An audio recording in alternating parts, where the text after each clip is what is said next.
Hello，大家好啊！今日咧同大家分享下咧拆呢個應該係內地版嘅光影精明3，咁15寸嘅，咁都算係一個好耐之前嘅，我諗都4年前嘅gaming notebook 啦。咁呢部 notebook 咧，咁其實都係問朋友攞嘅，咁就係啦。咁搞大家點樣拆啊？咁首先咧呢度咧有個螺絲位啦。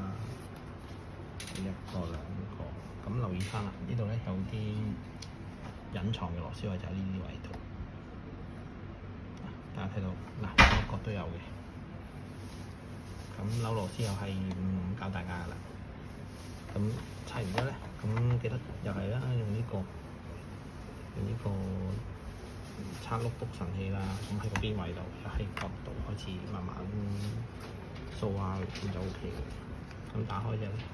咁睇下裏面有咩？咁呢個咧就有一個有個2.5個槽啦。咁呢度雙風扇，咁其實散熱，因為咧呢部其實諗住幫人哋整嘅。咁發覺佢呢個風扇咧就比較容易食塵啊，冇熱死或者過熱咧，咁換咗呢個風扇就 OK 啦。咁都係如果想加大嘅話咧，咁就係啦，一個NVMe 嘅 SSD。咁可以換大少少，咁另外呢度有2個 RAM 槽，咁可以換大啲啦。如果想要嘅話，咁就睇落去都係一部普普通通嘅 gaming 啦。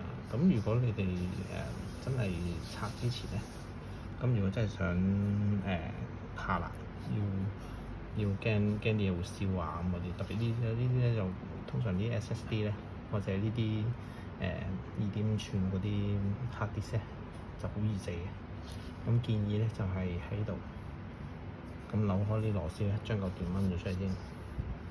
咁就一 take off 咗出嚟嘅話咧，咁就換呢啲咧就冇咁危險咯。咁另外啦，咁如果大家真係玩咗一段時間啦，咁真係想清潔下裏面啊，或者玩下成間輕機啊，咁建議都係換咗啲 heatsink 啊，或者換咗啲散熱膏。咁佢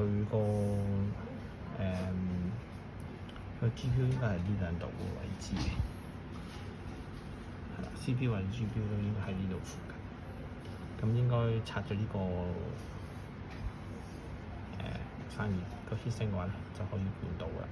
咁今日分享呢度，多謝各位。